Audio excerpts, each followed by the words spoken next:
बेआईन भावे चालन होइथिबा दुईटी विस्फोरक सामग्री बोझेई भ्यान को जबत करिछि राउरकेला रघुनाथपल्ली थाना पुलिस।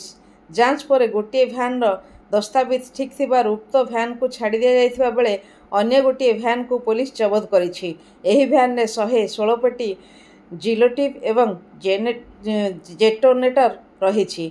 एही भ्यान बड़गां थाना अंतर्गत इतिमा जंगल थिबा एक्सप्लोजिव गोदामरू आसीथिबा कहा जाइछि।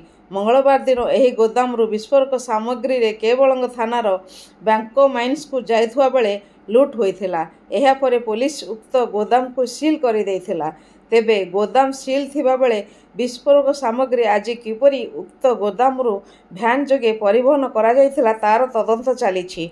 विस्फोरक सामग्री बोझेई भ्यान ड्राइवर एवं गोदाम मालिक श्रवण अग्रवाल को पुलिस अटक रखी जांच करुछि। तेबे विस्फोरक सामग्री परिवहन रे एसओपी पालन करा जाई नथिबा एक प्रकार निश्चिंत होई जाइछि।